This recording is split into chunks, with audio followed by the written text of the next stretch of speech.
जी धन्यवाद। माननीय सदस्यगण, 6 बजने वाले हैं। सदन की इजाजत हो तो 2 घंटा समय इसका बढ़ा दिया जाए। ठीक है श्री जी जी जी असदुद्दीन ओवैसी जी। मोहतरम चेयरमैन साहब, आपका बेहद शुक्रिया कि आपने मुझे सदर जमहूरिया के खुतबे पर बोलने का मौका दिया। सर, मैं हस्ब आदत और हस्ब रिवायत इसकी मुखालिफत में खड़ा हूँ और सदर जमहूरिया के खुतबे को अगर आप देखेंगे सर, तो उसमें पूरे खुतबे में लफ्ज़ मुसलमान तो छोड़िए, लफ्ज़ अक़लियत भी इस्तेमाल नहीं हुआ है।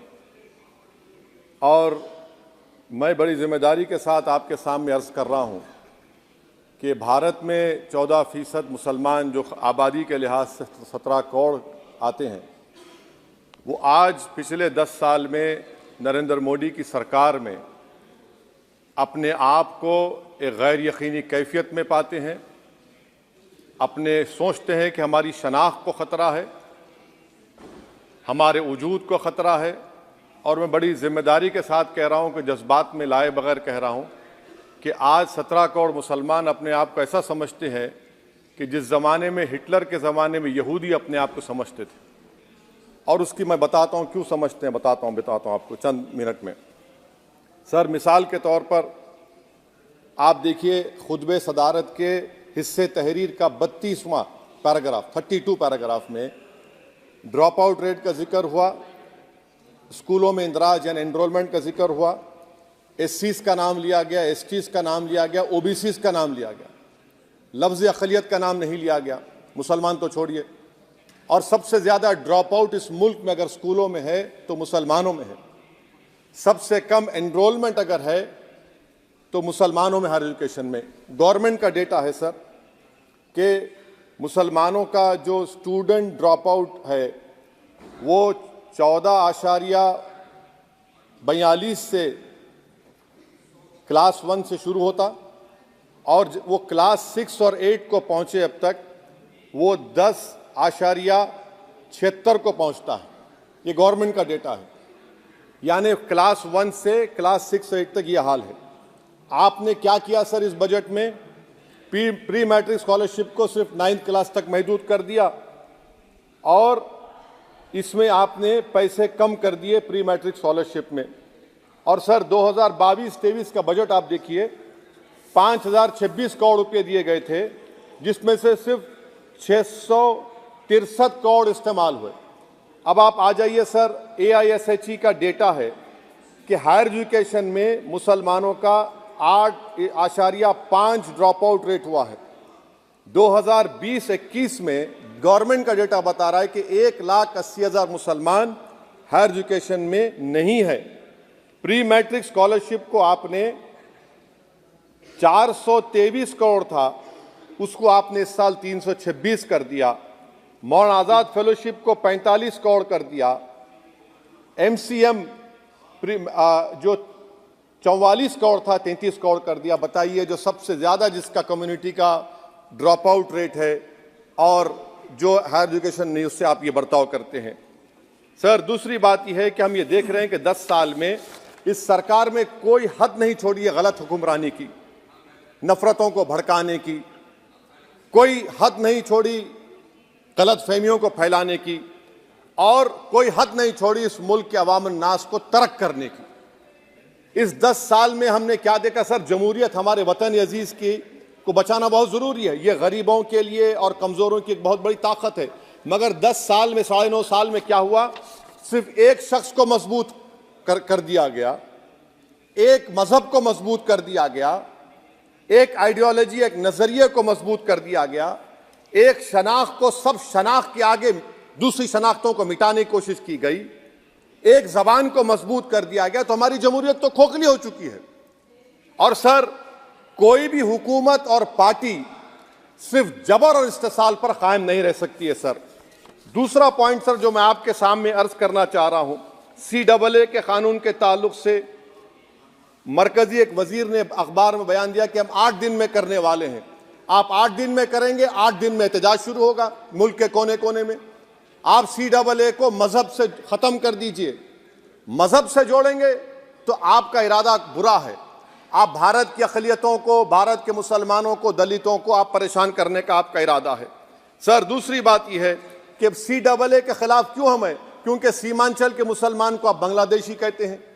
कोई मिनिस्टर मुझे कहता है कि घुसपैठी है, रोहिंग्या है। तो CAA को मजहब से जोड़ना गलत था, उसको निकालिए। मगर हमारे देश के प्रधानमंत्री सर, वतन अजीज के वजीर आजम, मैं बड़ी जिम्मेदारी के साथ कह रहा हूं कि मैं अपने बचपने में जब हिस्ट्री पढ़ता था तो मैंने एक स्टैचू की फोटो देखी थी, प्रीस्ट किंग ऑफ मोहनजोदारो। ऐसा लगता है कि वैसा ही लग रहा है कि प्रधानमंत्री नहीं है बल्कि पुजारी सम्राट बन चुके हैं वो। और मैं क्यों कह रहा हूं कि हमारे सदर जमहूरिया ने कहा था कि 22 जनवरी एक तारीखी दिन है, बिल्कुल तारीखी दिन है। 22 जनवरी की बुनियाद 6 दिसंबर 92 को रखी गई। 22 जनवरी की बुनियाद 86 में ताले खोलकर रखी गई। 22 जनवरी की बुनियाद जीबी पंत ने रखी थी, इसीलिए तारीखी दिन है। और तारीखी दिन इसलिए भी है कि सर, इसी ऐवान में 16 दिसंबर 1992 को हमने एक रेजोल्यूशन पास किया था। आप बताइए कि आज इस मुल्क में चाहे कोई सेकुलर पार्टी का हो या जो भी हो, वाले सब सेकुलर है, बुरा मैं हूं, किसी में हिम्मत नहीं है कि 6 दिसंबर की बात की जाए। और वो तारीखी दिन इसलिए भी है सर, इंसाफ करने वालों में एक NCLT के चेयरमैन, एक गवर्नर और एक नामजद शुदा रुकने पार्लियामेंट बैठे हुए थे। अब आप बताइए मेरे पास बचा क्या है? बचा यह है कि आर्टिकल 32 बचा है, जिसको बाबा साहब अम्बेडकर ने दिया। आज मुल्क के 17 करोड़ मुसलमान भारत के वजीर आजम पर एतमाद भरोसा नहीं करते, बिल्कुल नहीं करते, बता रहा हूं, खुल के कह रहा हूं। अगर आप आर्टिकल 32 का ड्यू प्रोसेस ही खत्म कर देंगे तो फिर मेरे पास क्या बचेगा सर? क्या बचेगा? मैं तो यहां खड़े होकर वो सुप्रीम कोर्ट के मायानाज बेबाक वकील दुष्यंत दवे की तरह तो नहीं कह सकता। मुझे आज भी रूल ऑफ लॉ में भरोसा है, मुझे आज भी कानून पर, संविधान पर भरोसा है, मगर ड्यू प्रोसेस तो फॉलो होना चाहिए। ड्यू प्रोसेस फॉलो नहीं हो रहा। एक तारीखी दिन 22 जनवरी था, एक तारीखी दिन 31 जनवरी था। सर, रात के अंधेरे में अपील किए बगैर आप आरे लेकर रास्ता खोल देते हैं। क्या पैगाम दे रहे हैं सर? 600 साल की मेहरौली की मस्जिद को बगैर को नोटिस दिए आपने डिमोलिश कर दिया। मैं जिम्मेदारी के साथ कह रहा हूं कि भारत के प्रधानमंत्री और उनकी सरकार भारत के मुसलमानों से उनकी शनाख्त को छीनना चाहते हैं। ख्वाजा अजमेरी के आस्थाने पर चादर बिछाइए, मगर आप जो चादर मुझसे छीनना चाह रहे हैं, मेरी मस्जिद है, आप हर मस्जिद को छीनना चाहते हैं। आप बताइए 17 करोड़ मुसलमानों को क्या पैगाम दे रहे हैं आप कि आप हर मस्जिद को छीन लेंगे मुझसे? फिर मेरा वजूद किस माने रखता है? मेरा शनाख्त क्या माने रखता है? रूल ऑफ लॉ क्या माने? अच्छा, 1991 के प्लेसेस ऑफ वर्शिप एक्ट पर क्यों नहीं बोलते आप लोग? आप उस पर कायम है ही नहीं है।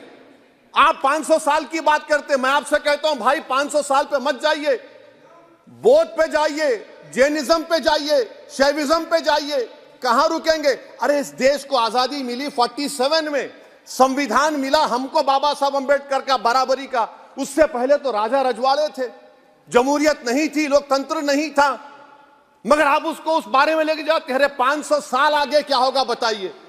आप किसी एक सिविलाइजेशन, सर अंग्रेजी में किसी ने कहा था, civilization can not be rewritten by hatred, history can not be corrected by demolition.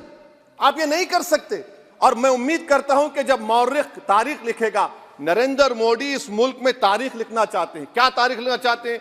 कि मैंने इस देश को, गांधी अंबेडकर के देश को मैंने हिंदू राष्ट्र बना दिया।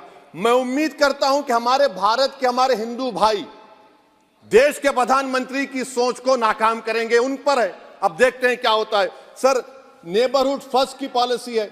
नेबरहुड फर्स्ट क्या हो रहा है सर? हम सोशल मीडिया के जरिए फॉरेन पॉलिसी चला रहे हैं। मालदीव छोटा मुल्क, वो हमको आंख दिखा रहा है, चीन की गोद में बैठ गया। हमारे लद्दाख में हमारे जो लोग जानवर को लेकर घास चराए जाते, वहां पर चीन की आर्मी आके रोक रही। बताइए, बांग्लादेश चीन की गोद में बैठा हुआ है। आप गैलेंट्री अवार्ड दे रहे हैं, क्यों दे रहे हैं? कि चीन बैठा हुआ है। तो आपका बफर जोन गया कहां भाई साहब? आपका बफर जोन तो कहां गया नहीं मालूम, गायब हो गया बफर जोन। और दूसरी बात सर, आप ये भी देख लीजिए कि यहां पर मैं आपको इंपॉर्टेंट पॉइंट ये बताना चाह रहा हूं सर। ये हम बोलते हैं India middle east economic corridor, कितना पैसा है बताइए? वो नहीं बताया जाता। अच्छा सर, सबसे तकलीफ दे बात मेरे लिए है कि भारत ने यूनेस्को का इलेक्शन पाकिस्तान से हार गया। हम पाकिस्तान से हार गए। ये आपकी फॉरेन पॉलिसी है। यूनेस्को के इलेक्शन में पाकिस्तान से हार गए। अच्छा, मामला इजराइल का, फलस्तीन का, गाजा का आया, अक्टूबर में 10,000 लोग मर गए, हमने यूएन में सीज फायर की तायीद नहीं की। दिसंबर आया, 20,000 मर गए, तो हमने तायीद कर दी। क्यों तायीद की? क्योंकि ग्लोबल साउथ को हमको फॉलो करना पड़ रहा है।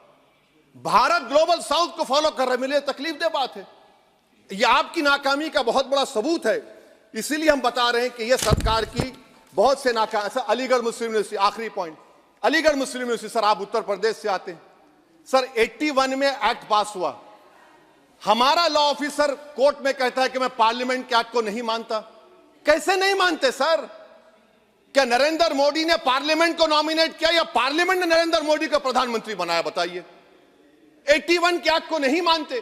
सर, 2 ही तो सेंट्रल यूनिवर्सिटी है मुसलमानों के, 1,80,000 आप ही के सरकार के दौर में मुसलमान हायर एजुकेशन निकल गए। आप अलीगढ़ मुस्लिम से छीनना चाह रहे हैं। Theory of separation of powers में एग्जीक्यूटिव हमको डिक्टेट करेगा। मेरी आवाज तो पार्लियामेंट है, अब मेरी आवाज के खिलाफ एग्जीक्यूटिव सुप्रीम कोर्ट में बोलता है। अलीगढ़ मुस्लिम यूनिवर्सिटी से इतनी नफरत क्यों है आपको? वहां पर तो हिंदू भाई भी पढ़ते हैं। सर, ये अलीगढ़ मुस्लिम यूनिवर्सिटी का मामला है सर। तो मैं आपसे इस बात पर, इस शेर पर अपनी बात को खत्म कर रहा हूं सर। आप भी उर्दू दां हैं जी।